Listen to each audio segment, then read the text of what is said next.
now to something happening at this moment featuring Virginia Senator Mark Warner. He is currently holding a meeting with current and former air traffic controllers, pilots, aviation experts, and stakeholders, and also a family member of one of the victims in that deadly crash that happened over the Potomac River more than 6.5 months ago. If you recall, that took place in January, and 67 people died in that crash that was as that plane was trying to land at Reagan National Airport. Let's see if we can take this live. They are in this meeting. We've also been recording it to see if, depending on how long they go, if we can come back to it later on within our program as well. Is NASA Langley Research Center, so I was hoping it would be nice if they'd have been here today.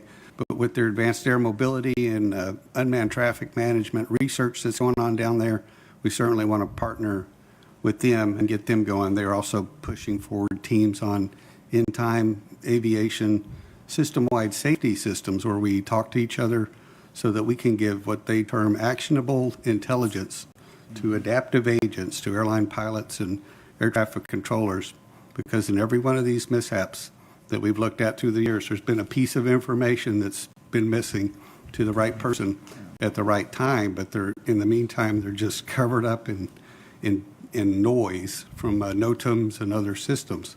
So if we can find the signal in that noise, then we can get that to the right people. They can make the right decisions at the right time. That signal was not available January 29th.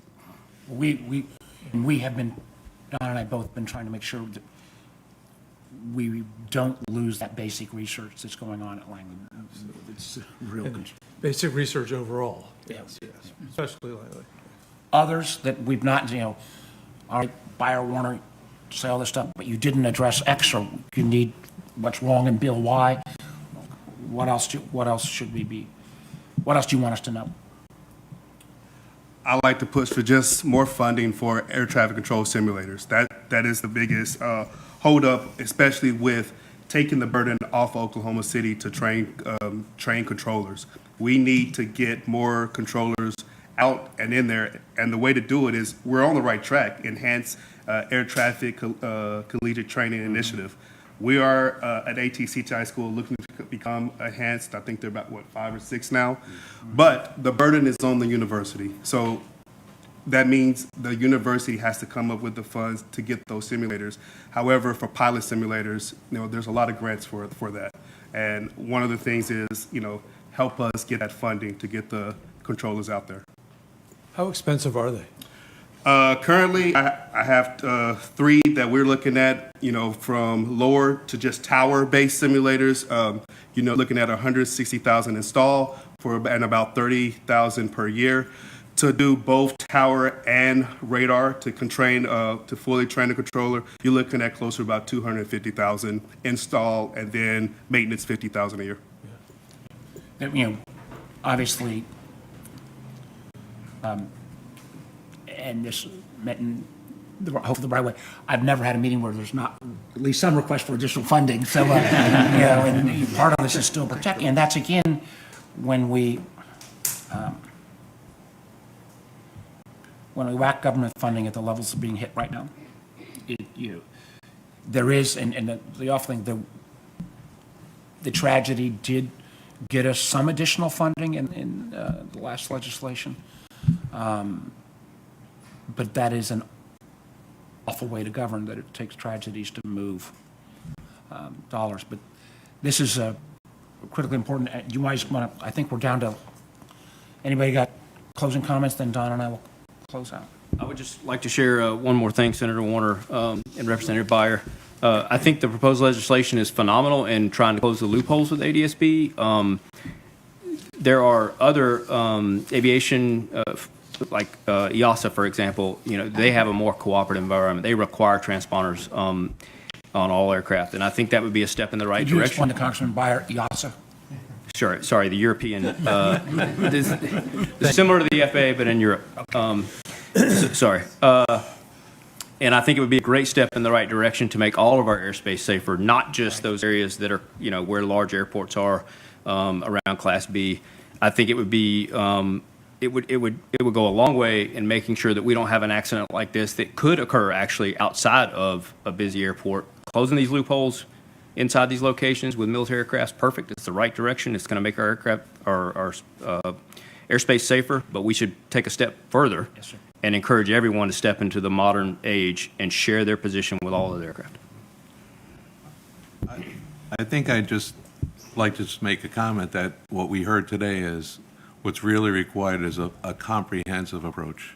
There's not one thing that has to be done. Everything has to be done, because any one of the things that we described today could lead to an unfortunate accident. And so I just encourage you to continue to focus on this. Obviously, funding is needed. But again, more importantly, it's everyone in the industry has to rally around how we're going to make this airspace safer. And I think we all see, huge commercial opportunity, whether it's, we generally think of commercial airlines, but the opportunity locally to start taking advantage of drones and some of these other, eVTOLs and others, it's going to be, negatively impacted if we don't step into this issue right now. And to the point that you were making, put requirements on future equipment. Dealing with legacy is very complicated, but getting ahead of the curve is where we need to be. Right now, we've been playing catch-up for years, and we need to leapfrog where we are today to make sure that what we design is going to, as I said earlier, is going to accommodate the future. I just want to say thank you very much. This always a learning experience. And we live in just being here in Northern Virginia, it's such a complicated airspace.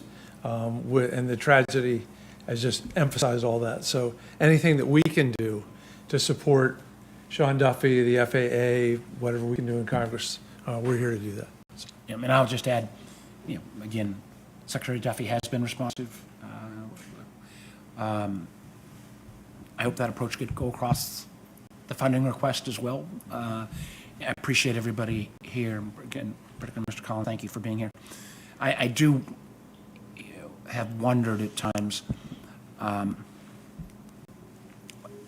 so many ways it all comes back to funding. We don't want to at least I don't want to completely slow down all the potential commercial aspects that have come out of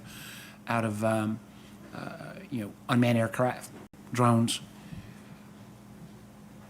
I do worry a little bit that sometimes as we start new industries, we don't want to put any burdens on them, but then that sets a precedent that those systems don't kick in on the revenue stream. And we've got to figure out at some point, whether after X amount of drones or so much beyond line of sight, we can't just continue to say that management of all the airspace is simply the job of the government without the participants kicking in ways. And I think I just remember all of the, come back to you, Tom, a little bit because of your experience as a commercial, or I'm sorry, as a general aviation pilot. The general aviation pilot lobby is very, very strong because it comes from a lot of the rural communities, and trying to get that, any of these requirements going forward. Because candidly, Jack, as you said, if we put all the next gen equipment in, even if we start in 2012 going forward, it would be a lot easier to kind of make that transition. So we're going to keep working on the federal legislation. I do think, the intersection between drones and commercial and GA space,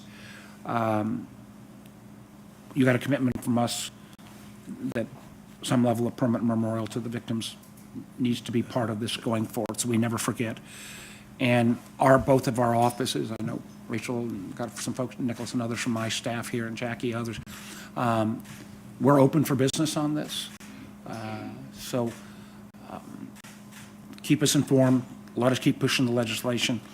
If there is a slowdown on the human pipeline, I'd like to hear, because these, whether it's FAA or air traffic controllers, this is not something you can flick a switch and say, okay, we're going to go out. This is a little bit of a jab comment. Unlike the ICE officers who now the administration has decreed only need a 47-day training period because the president is the 47th president, You can't do that with air traffic controllers and FAA safety experts.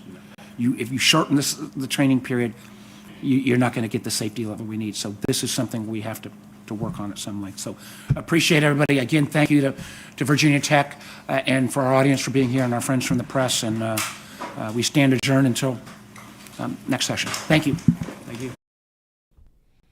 You were just listening to Senator Mark Warner there of Virginia leading a discussion about that deadly plane crash that took place in January, killing 67 people. That included a passenger jet and a military helicopter. And they're looking at ways in which things can be changed to prevent that from ever happening again. In that meeting, you had current and former air traffic controllers, pilots. You were hearing from aviation stakeholders, and also were told the family member of one of the victims of that crash were in that meeting that took place just moments ago that you saw there being wrapped up. For those who may have forgotten, this happened back in January. This was in the D.C. area, that mid-air collision happening as that plane was trying to land at Reagan Airport and collided with that military helicopter in August. So last month, last month, at the beginning of it, the NTSB actually had a series of hearings, Sarah, if you remember, in which they questioned agency leads from the Federal Aviation Administration, the Army, American Airlines, which was the airline involved in this, all parties that were involved within that crash, and trying to figure out what exactly happened. And one of the things that came out of that hearing is that the NTSB was told that the Army helicopter never heard the command from air traffic controllers that would have helped in the navigation of possibly preventing this from happening. And since then, we've seen multiple lawmakers, in particular Senator Ted Cruz, who held a press conference in which they put forth legislation that would make it to where certain military aircraft will have technology that would make sure this will prevent it, technology that's already on passenger jets and airlines that they're mandated to have, but not all military aircraft are mandated to have. So there's been a lot of effort to try to not only figure out exactly what's happening, but also to make sure it doesn't happen again. This being the nation's first major commercial airline crash since 2009.